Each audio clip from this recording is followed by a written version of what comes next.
箴言和合本第1章1至33節，以色列王大衛兒子所羅門的箴言，要使人曉得智慧和訓誨，分辨通達的言語，使人處事領受智慧、仁義、公平、正直的訓誨，使愚人靈明，使少年人有知識和謀略，使智慧人聽見，增長學問，使聰明人得着智謀，使人明白箴言和譬喻，懂得智慧人的言辭和謎語。敬畏耶和華是知識的開端，愚妄人渺是智慧和訓誨。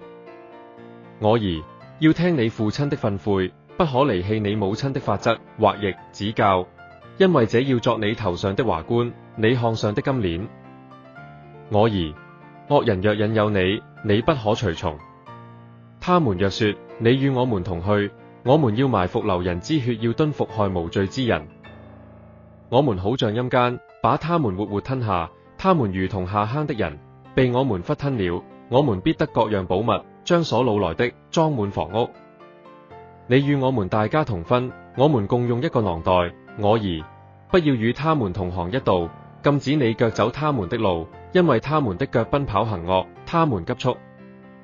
流人的血好像飛鳥，網羅設在眼前仍不躲避。這些人埋伏是為自流己血，蹲伏是為自害己命。凡貪戀財利的，所行之路都是如此。這貪戀之心乃奪去得財者之命。智慧在街市上呼喊，在寬闊處發聲，在熱鬧街頭喊叫，在城門口，在城中發出言語，說：你們愚昧人喜愛愚昧，褻慢人喜歡褻慢，愚頑人恨惡知識，要到幾時呢？你們當因我的責備回轉，我要將我的靈澆灌你們，將我的話指示你們。我呼喚，你們不肯聽從；我伸手，無人理會。反輕棄我一切的勸誡，不肯受我的責備。你們遭災難，我就發笑；驚恐臨到你們，我必嗤笑。驚恐臨到你們，好像狂風；災難來到，如同暴風；急難痛苦臨到你們身上。那時，你們必呼求我，我卻不答應；懇切地尋找我，卻尋不見。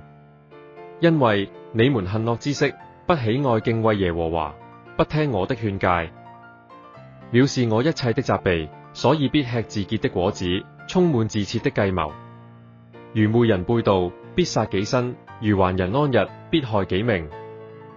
唯有聽從我的，必安然居住，得享安靜，不怕災禍。